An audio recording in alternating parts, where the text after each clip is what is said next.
El aborto es un tema que tiene muchas facetas. Intervienen factores de salud pública, psicológicos, legales y morales. A pesar de estas divergencias, el aborto es una práctica real en mujeres jóvenes y adultas. A partir de la sentencia C-355 del año 2006, proferida por la Corte Constitucional, se logra en nuestro país la despenalización parcial del aborto. Sin embargo, a pesar del desarrollo jurídico en la sociedad colombiana, hay sectores adversos al ejercicio de este derecho.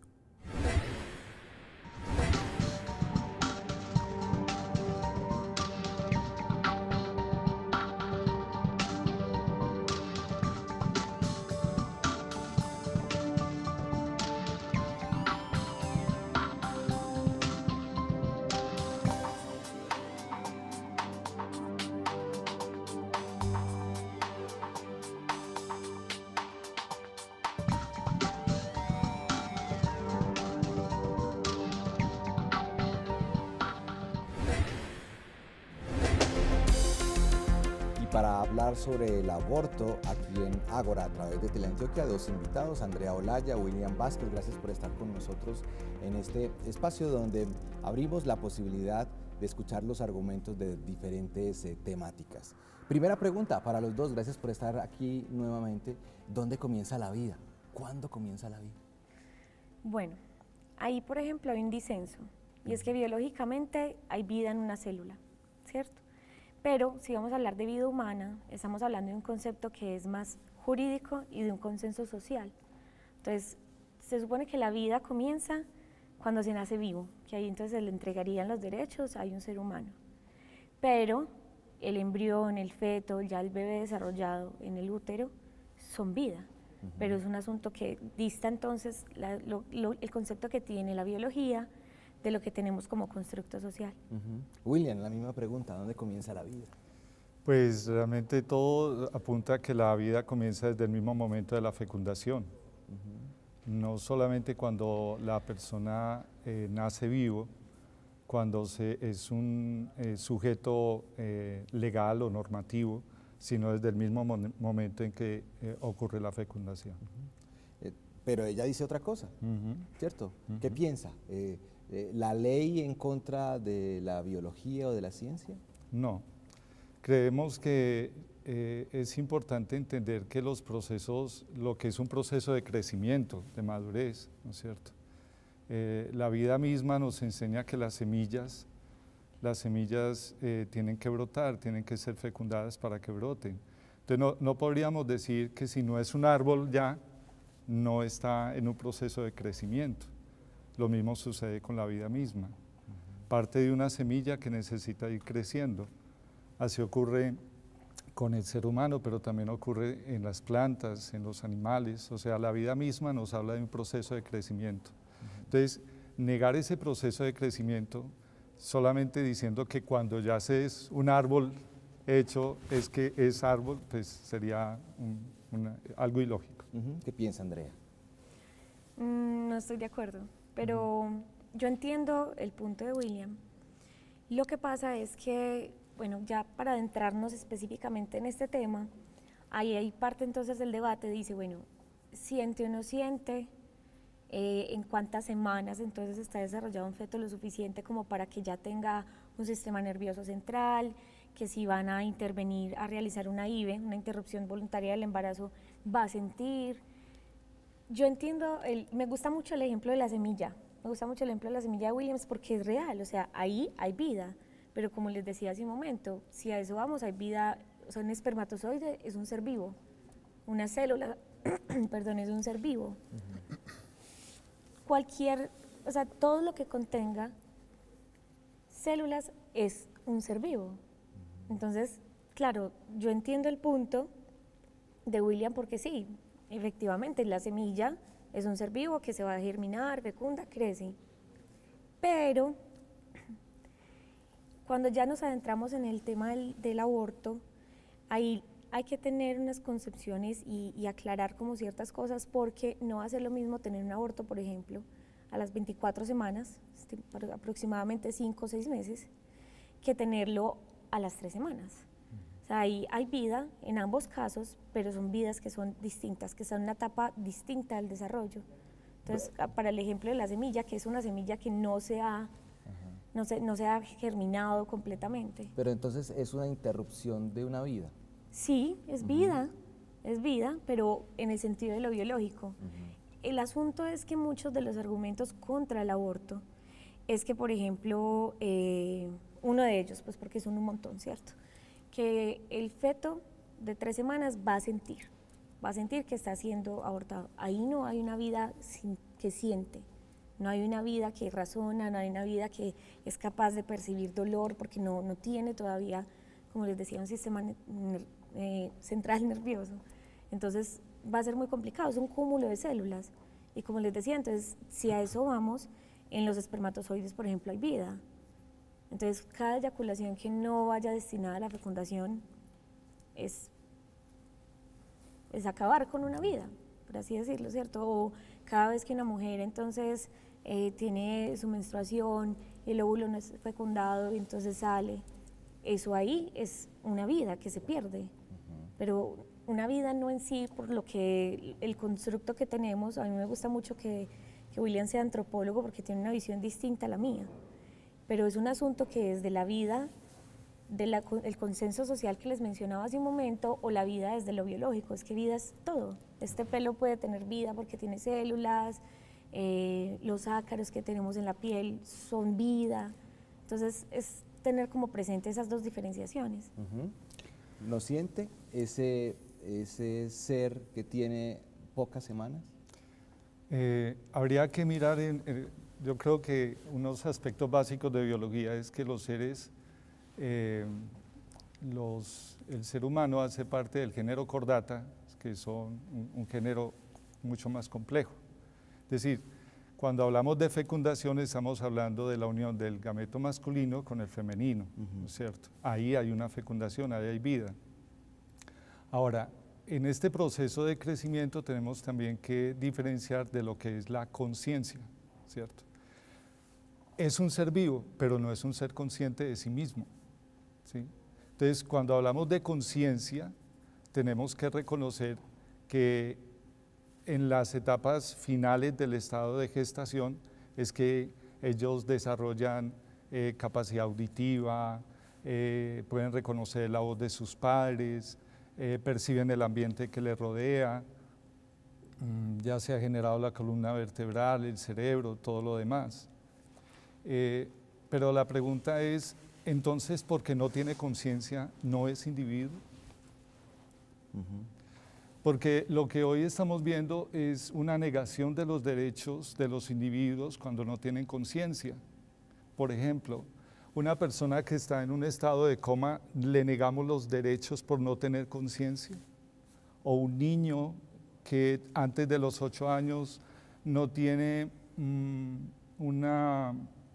criterio claro acerca de lo que está bien y de lo que está mal, ¿le vamos a negar derechos por no tener conciencia? Entonces, lo que nosotros estamos enfrentando hoy en día es muchas veces una negación de los derechos básicos a las personas cuando no tienen una conciencia que la pueden ejercitar. Ya sea que estés en una cama, en un estado terminal o que no hayas nacido. Andrea, desde las leyes en Colombia, ¿cómo se reglamenta la vida? Bueno, yo no soy abogada. Pero ahí, por ejemplo, volvemos al mismo punto, y es que William menciona los derechos de un ser vivo, pese a que no tenga conciencia, pero si vamos específicamente al tema de la ley, que es la verdad la que rige todo, la vida en sociedad, y quien finalmente determina si el aborto se despenaliza por completo o no, si se permite en unos casos o no. Los fetos no tienen derechos.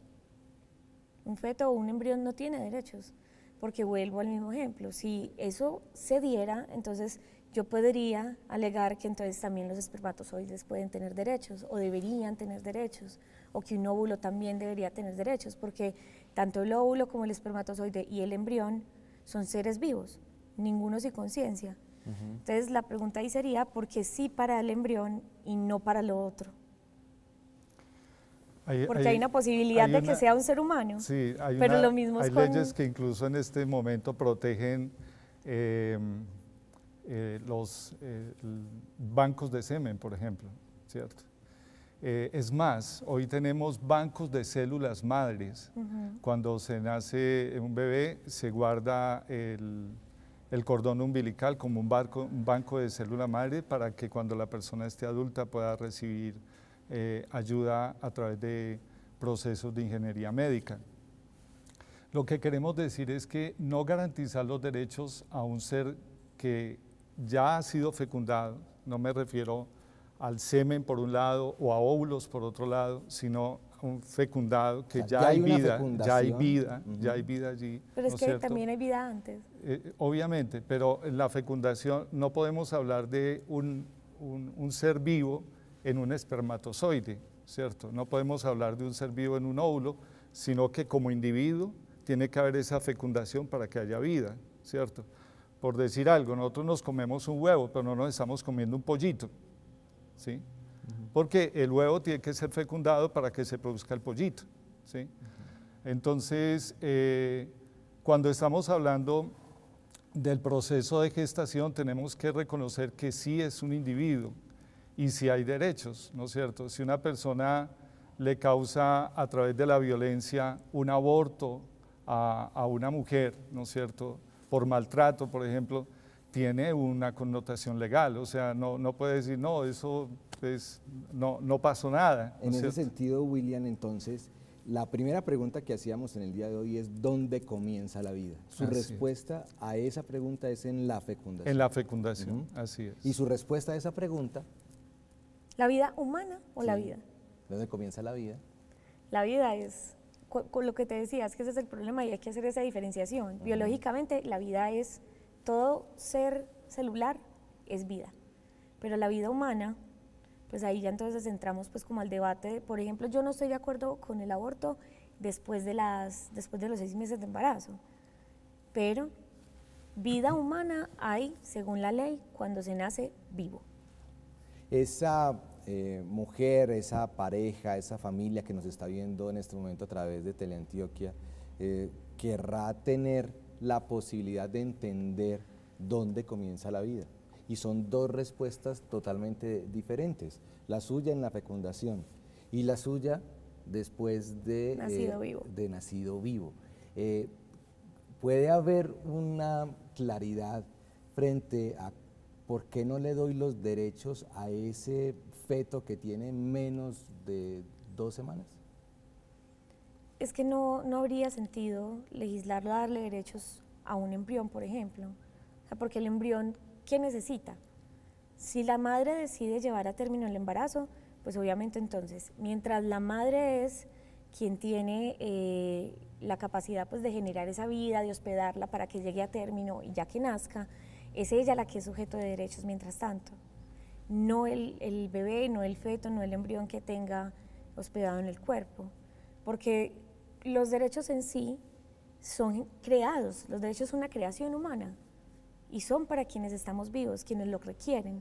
Hay una protección, por ejemplo, y vemos que hay unas distinciones, derechos de los niños, derechos de las mujeres, de los adolescentes, derechos humanos, pero todas estas creaciones son creaciones humanas que van destinadas precisamente a prevenir o a salvaguardar los derechos de las personas que se requieren, o sea, quienes están vivas, quienes tienen la capacidad para exigirlos, quien tiene el goce de los derechos.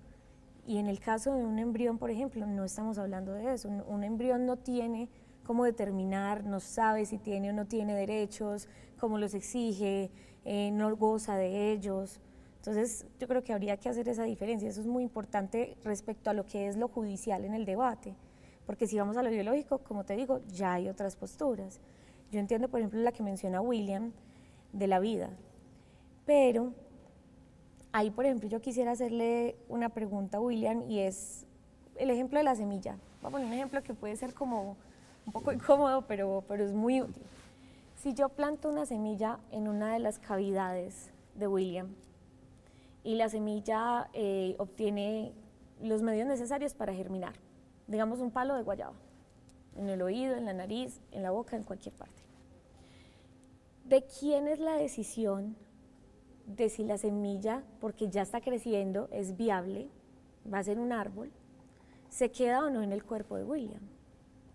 ¿Mía, que soy la dueña de la semilla, o de William, que es quien la está hospedando? Responde esa pregunta, don William.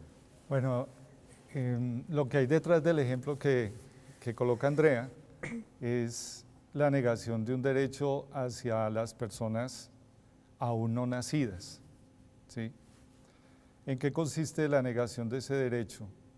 Hay un filósofo alemán, Hans Jonas, nacido entre 1903 y 1977, que publica un libro que habla acerca de la responsabilidad que tiene la sociedad con los disminuidos físicamente y con las personas que no tienen conciencia. Obviamente ese feto no puede defender sus derechos, pero es la sociedad la que garantiza los derechos de ese ser que está creciendo en el útero de una mamá. Ahora, médicamente podemos establecer claramente que se trata de dos personas diferentes. Tanto es así que un bebé puede tener un RH completamente diferente al de la mamá y un grupo sanguíneo también diferente, ¿sí? Entonces, no estamos hablando de la extensión de un mismo cuerpo, estamos hablando de otra persona.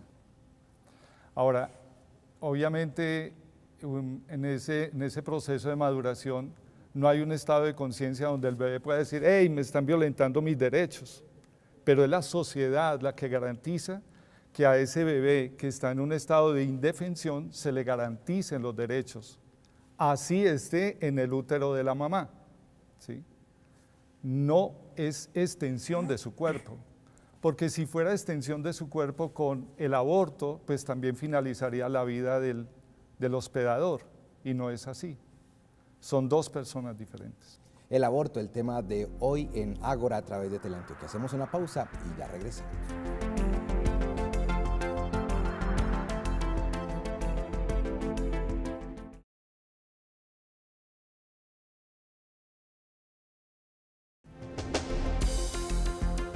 Seguimos en Ágora a través de Teleantioquia, hoy hablando sobre el aborto, y le pregunto, Andrea, ¿las mujeres en la actualidad quieren abortar? Bueno, antes de responderte a esa pregunta, quisiera retomar algo que William acaba de decir sobre los derechos. Hay un principio muy, desde la epistemología, desde la filosofía del derecho, que dice que mis derechos van hasta donde comienzan los del otro.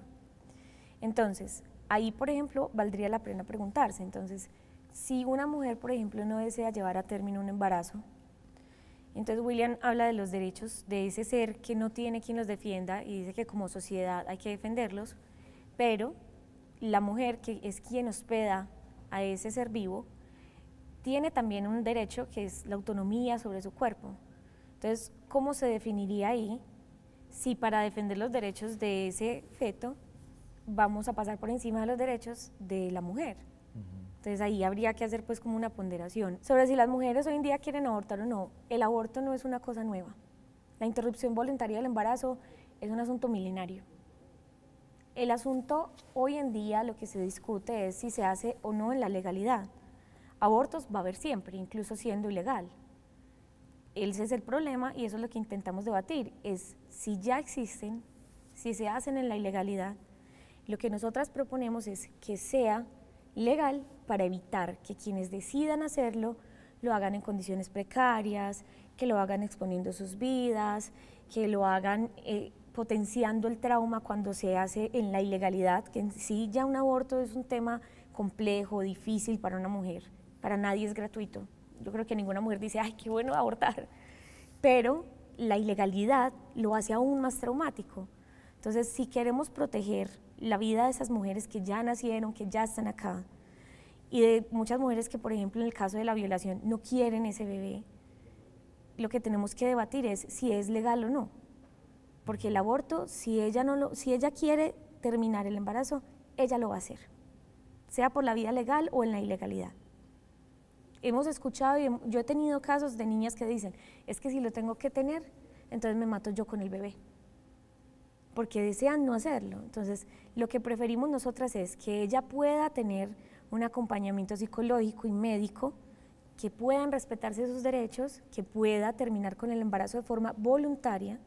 Eso es otra de las salvedades que hay que hacer. Nosotras nunca, cuando abogamos por la legalización del aborto, estamos promoviéndolo. Simplemente se da como una opción, pero un aborto nunca se recomienda. Pero lo que preferimos es eso, acompañar a esa persona, a esa mujer que desea terminar su embarazo, versus a que lleguen luego a un hospital moribundas, porque hicieron la intervención mal hecha, porque no la hicieron en las condiciones sanitarias necesarias, porque no la hicieron debidamente, no tuvo un seguimiento o un control médico posterior. Entonces, lo que se evita es eso, pero el aborto no es ni algo nuevo, ni es algo que se desee. Lo que hoy en día sucede es esa diferencia, bueno, de si vamos entonces a legislar para todos, creyentes o no creyentes, personas que están o no están de acuerdo con el aborto, se tiene que legislar para todos. Yo no puedo legislar solamente para una parte de la sociedad, ¿cierto? Porque son todos sujetos de derecho independiente de sus creencias, de su religión, de su etnia. Entonces ese es el debate, de si el aborto se hace en la legalidad o en la ilegalidad, pero el aborto siempre ha existido y va a existir siempre. ¿Estar en contra del aborto es estar en contra de los derechos de la mujer? Creo que una de las posiciones en las que las personas y en la población que es pro vida es que buscamos defender la vida desde todo, desde el inicio de la fecundación hasta la etapa adulta, hasta la vejez, ¿cierto? Porque es una inequidad cuando nosotros decimos hay que priorizar esta vida en favor de esta otra. Es un acto inequitativo. La sociedad como tal debe garantizar los derechos tanto de la madre como del bebé, de ambos. No podemos colocar a las mujeres contra la pared y decirle, mira, es tu responsabilidad. Pero somos responsables como sociedad de brindarle apoyo a las mujeres, no solamente a ella, sino al bebé que está en un proceso de gestación y a la familia que la rodea. Cuando nosotros como sociedad fracasamos en brindar ese apoyo, realmente estamos siendo reprobados nosotros como pueblo, como nación y como sociedad. Entonces, ¿cuál sería el ideal con esa mujer que está embarazada y que no quiere tener ese hijo?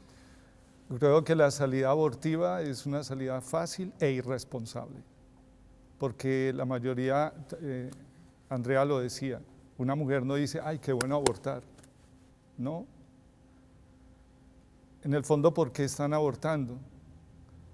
Por falta de acompañamiento, porque se ven solas, porque al igual que sucedió hace muchos años, la mujer está buscando algo que valide su propia vida y muchas veces es engañada en el proceso por hombres que tratan de ejercer su masculinidad aprovechándose de la mujer, que no responden por sus hijos. Muchas mujeres están en un estado de inequidad también económica.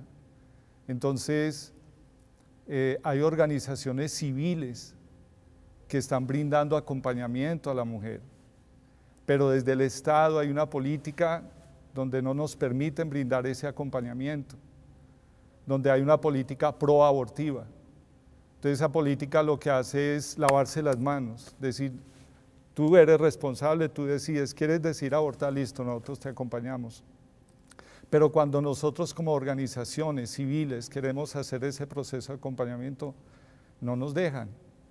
¿Y por qué no nos dejan? Porque es más fácil incentivar una política abortiva donde simplemente se le paga a instituciones de salud para que practiquen el aborto, que brindar un acompañamiento que es mucho más costoso, que es a mediano plazo y a largo plazo. William, ¿y si está en peligro la vida de la mujer? Hace mucho rato la medicina avanzó a una complejidad tal que puede permitir salvar ambas vidas. Si preguntamos con un médico, hace mucho rato la medicina puede salvar ambas vidas. El aborto terapéutico está garantizado por la ley en nuestro país, que es cuando está en riesgo la vida de la mamá. pero la mayoría de abortos son psicosociales, es por la presión social, es porque la mujer se ve sola, la mujer se ve completamente abandonada, porque hay un rechazo. Y es nuestro deber como sociedad no dejar a la mujer sola, no las podemos dejar solas. De hecho, si tú preguntas, hay una gran cantidad de organizaciones pro vida brindándole acompañamiento no solamente a ella como mujer, sino a los bebés en el proceso de nacimiento. Pero necesitamos que el Estado nos dé atención, nos abra espacio, porque tenemos que hacer plantones para que seamos escuchados.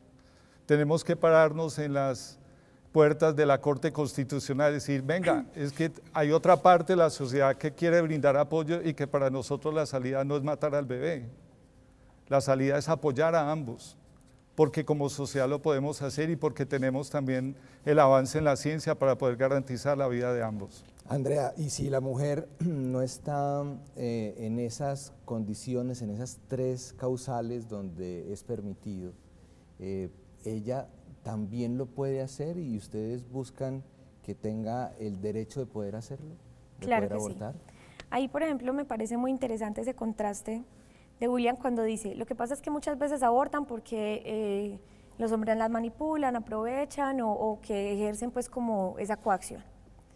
Yo tuve un aborto estando ya adulta, siendo una mujer profesional, con ingresos, no estaba sola, mi familia sabía de la situación.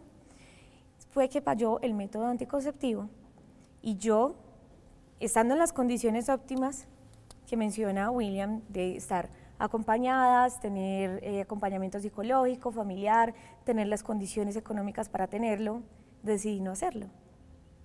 Entonces ahí, por ejemplo, ¿qué diferencia hay entre el hombre que, por ejemplo, violentaría la autonomía obligándome a abortar a las organizaciones a las que William se refiere, diciéndome que no debo abortar, si es mi deseo, independiente de si tengo o no tengo las condiciones?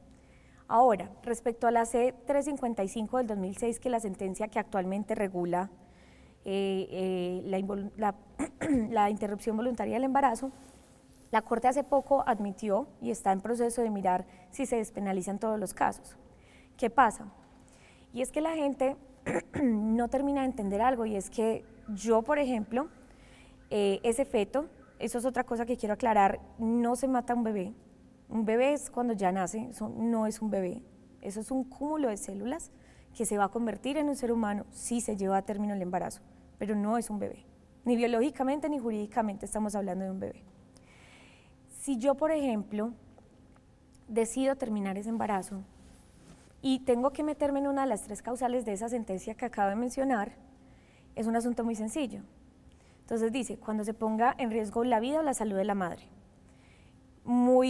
O sea, claro, hay avances de la medicina muy chéveres, pero el caso que William menciona, hay veces en las que se tiene que escoger, sí o sí, es la vida de la mamá o la vida del bebé, perdón, del feto, ¿cierto? Hay veces en las que ese es el caso, sí o sí, y la medicina no siempre tiene la respuesta, a veces se tiene que elegir. Por un lado eso, por el otro, en el caso de las violaciones, pues ya tenemos muy claro. Y en la tercera causal que la Corte menciona, que es cuando se ponga en riesgo la vida de la madre o la salud de la madre, hay gente que no comprende que es que la salud es un asunto holístico, que también implica la salud mental. ¿Cómo no va a ser traumático para una mujer, por ejemplo en mi caso, en el que me hubieran encerrado y me digan, no, es que usted no puede tener una interrupción voluntaria de su embarazo, que me obligan a llevar a término un embarazo que yo no deseaba en todas mis capacidades y en todo mi raciocinio llevar a término? ¿Cómo no va a ser eso traumático y violento contra la salud, por ejemplo, de una mujer?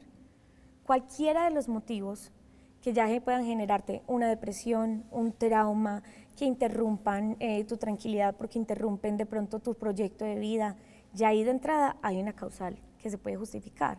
No tiene que ser simplemente que es que si llevo a término el embarazo y es un embarazo, digamos, ectópico o que por cualquier condición va a afectar completamente mi salud en lo físico, entonces esa es la única forma, no. La salud mental también tiene que tenerse en cuenta en este aspecto y sería hipócrita no tenerla presente si cuando vamos a hablar, por ejemplo, de salvar esa vida, nos estamos refiriendo también a ese asunto, o sea, es un asunto de lo sensible, de lo mental, de si hay una razón en esa vida que se va a salvar, de si se debe proteger o no. Entonces, hay que, si se van a aplicar los conceptos, deben aplicarse en ambas partes. Andrea, ¿y después de ese aborto hubo trauma, hubo depresión en su vida? No, en ningún momento. Sí hay mujeres, obviamente, que después de una interrupción voluntaria del embarazo sufren trauma, porque como ya lo hemos mencionado y estamos de acuerdo William y yo en eso, es que un aborto no es nada gratuito, nada feliz, nada sencillo, es un proceso doloroso, difícil, riesgoso, pero yo, como te digo, lo hice en toda plena conciencia y uso de mis facultades. Para mí hubiese sido más traumático tener que ser madre, maternar forzadamente por un precepto social o porque así lo decide el padre o quien puso pues el espermatozoide para fecundar el óvulo. Para mí eso sí hubiera sido un asunto traumático. Yo en ningún momento me he arrepentido de mi decisión y fue hace ya bastantes años. Como Andrea, hay miles de casos, hay miles de mujeres que están pensando tomar esa decisión. ¿Usted qué le dice a esa mamá? ¿Usted qué le dice a esa mujer? ¿Usted qué le dice a esa pareja? ¿Usted qué le dice a esa familia? Es un poco complejo y primero pues agradezco a Andrea que haya tenido la confianza de poder compartir su testimonio. Es algo que no es fácil cuando uno comparte su vida personal, pero creo que tengo que hablar también como antropólogo y como historiador, ¿cierto? Desafortunadamente, a través de la historia, como lo decía Andrea, el aborto no es un problema de ahora. La negación de los derechos a los seres humanos ha sido un problema a través de la historia de muchas sociedades.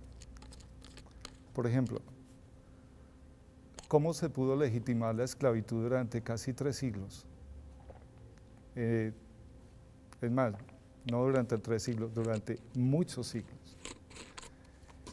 Y fue no declarando la población de color como seres humanos. No se le reconocía la categoría de ser humano, era un animal. Y por eso se les esclavizaba, no había ningún problema en hacerlo. Cómo los encomenderos de Indias lograron reducir la población indígena en las minas y en las encomiendas. ¿Sabes cómo? Negándoles que tenían alma. ¿Sí? Entonces, el reduccionismo biologista lo que hace es, de alguna manera, desensibilizar la conciencia del ser humano frente a otro ser vivo. Es una decisión de cada persona en su libre albedrío lo que hace con su vida y con la otra vida. Es una responsabilidad que todo ser humano tiene, ya sea delante de Dios o delante de la sociedad que le rodea. Pero no podemos minimizar el valor de la vida humana para poder disponer de ella. Hablamos del aborto en Ágora. Hacemos una pausa y ya regresamos.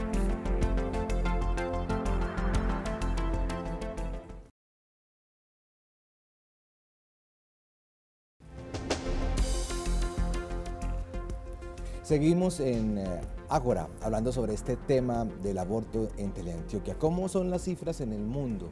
¿Cómo, William, es tratado el aborto en otros lugares diferentes a Colombia? Bueno, hay muchas cifras, pero yo quiero referirme a que hablemos del infanticidio.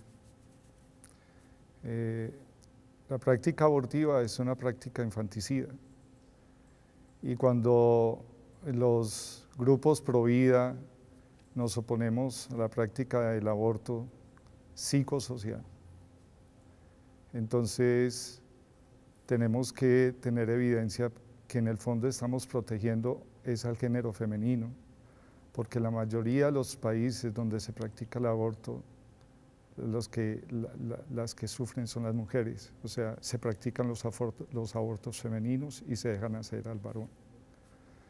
Entonces, Estar en contra del aborto es estar a favor del género femenino, que la mayoría de estos infanticidios son practicados culturalmente y socialmente sobre la vida de la mujer.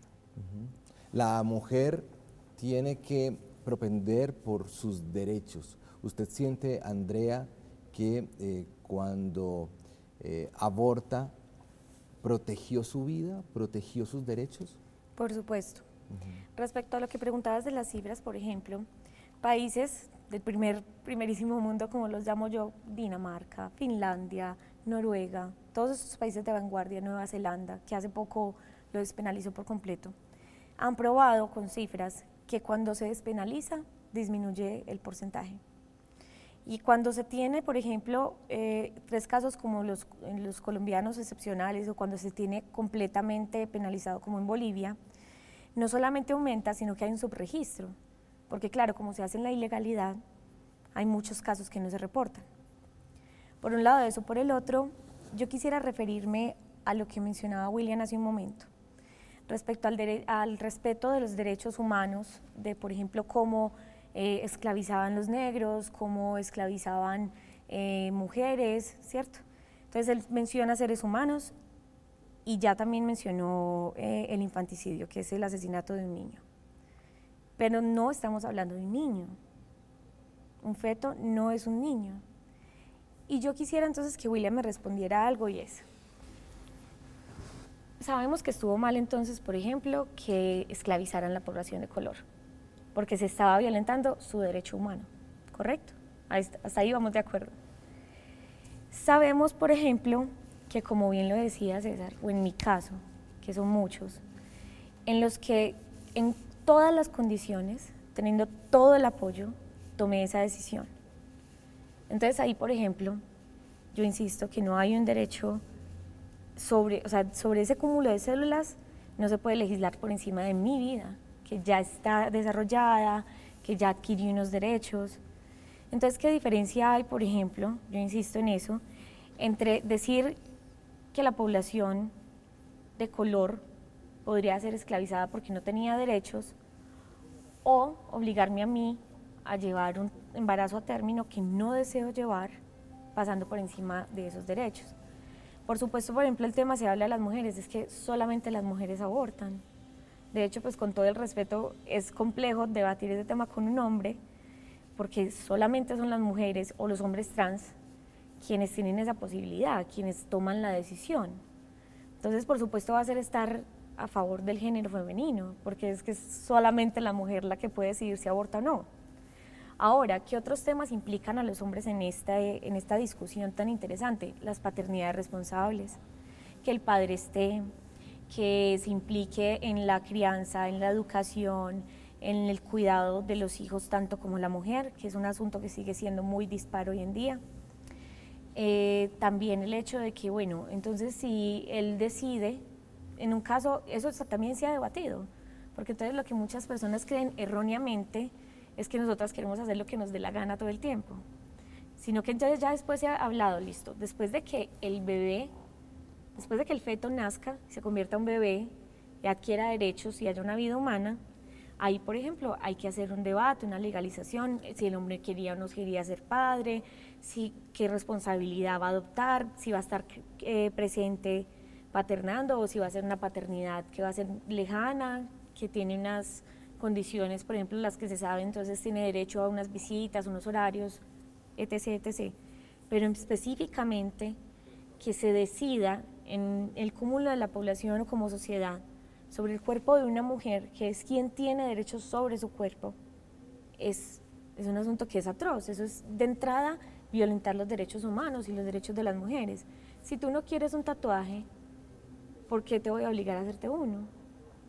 O como el ejemplo que le ponía a William de la semilla, si él no quiere esa semilla en su cavidad del oído o nasal, ¿por qué lo voy a obligar a llevar esa semilla? Y yo creo que es importante tener esa distinción presente, William, porque es que no es un infanticidio. Yo no maté a un niño, por ejemplo. Yo interrumpí un embarazo en el que había un cúmulo de células, pero no era un niño, no era un bebé, no era un ser humano. Entonces, yo entiendo que de pronto de la religión o la moral se tengan otras concepciones, y eso está bien, eso es muy respetable, pero legalmente y científicamente hay unas verdades que son absolutas y que no se pueden discutir. Un feto no es un niño, entonces yo no pude haber cometido un infanticidio, y asimismo se legisla en pro de esas verdades que existen. Entonces, si bien es difícil, que es el tema que siempre hemos insistido, es que cuando nosotros decimos que estamos a favor del aborto, no estamos diciendo que entonces siempre ya vamos a abortar, que ya no nos vamos a planificar, que ya entonces a todas las mujeres se les va a obligar a abortar. No, es simplemente que exista la posibilidad. Perfecto si, por ejemplo, a mujeres que están en unas condiciones distintas a la mía, si voy a poner ese mismo caso, la misma edad, pero una mujer que no tenía la educación que yo, que no tenía los medios económicos que yo, que no tenía el apoyo de su familia como lo tenía yo, ahí me parece perfecto que si ella, por ejemplo, quiere tener ese bebé, quiere ser madre, las organizaciones que William menciona acudan. Eso debería ser un asunto, eso es responsabilidad del Estado, pero sabemos que siempre lo ideal no se da. Entonces ahí es que entran a intervenir organizaciones pro vida como las llama William. Nosotros les decimos antimujer. Es maravilloso que puedan acompañar psicológica, emocional, económicamente a esa mujer que desea llevar a término ese embarazo. En Ágora hablamos del aborto, hablamos de la vida, hacemos una pausa y ya regresamos aquí en Teleantioquia.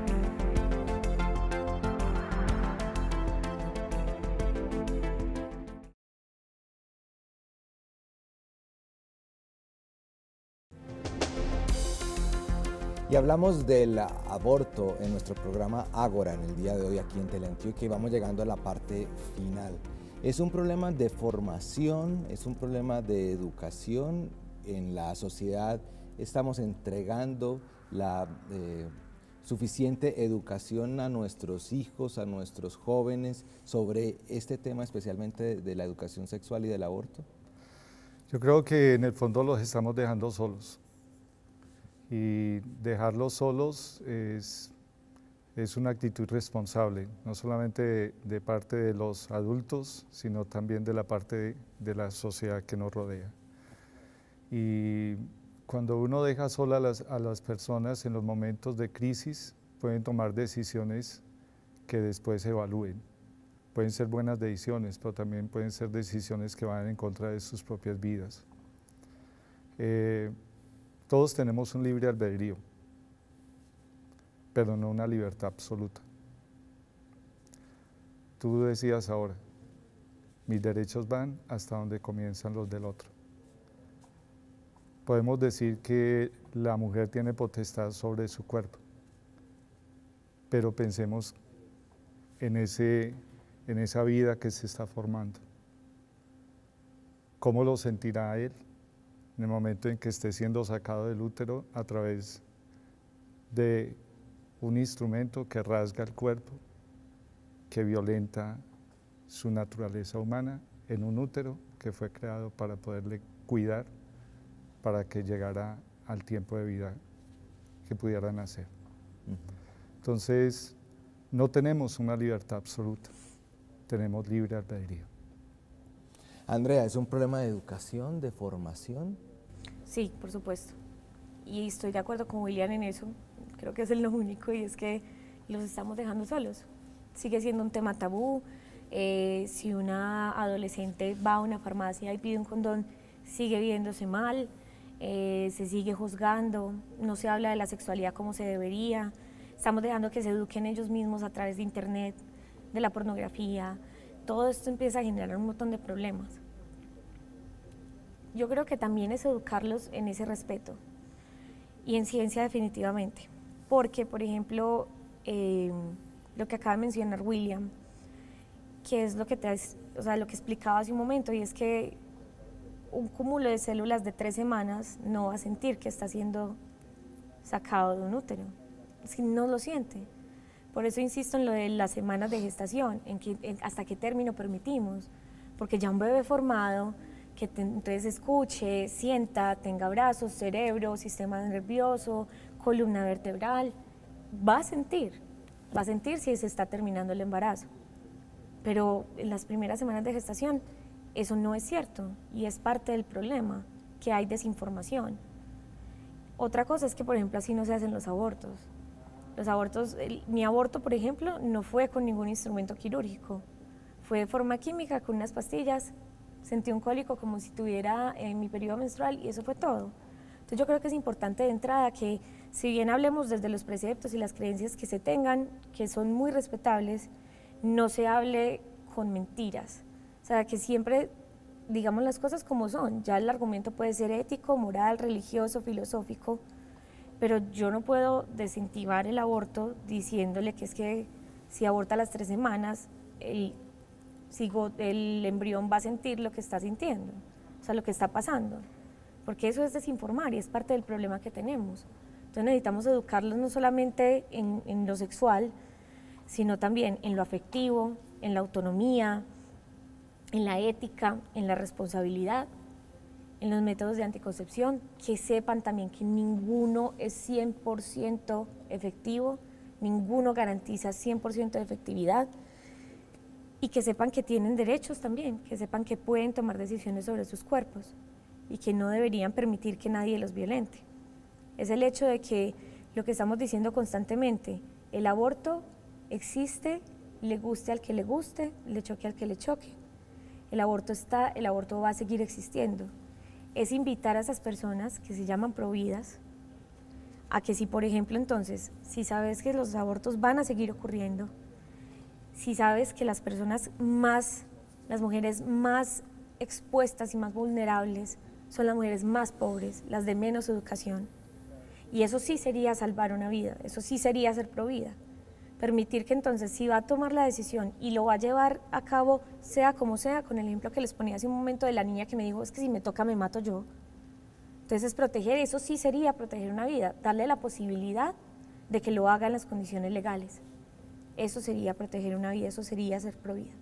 Llegamos al final de nuestro programa. En una frase, Andrea, en una frase, por favor, concluya su postura.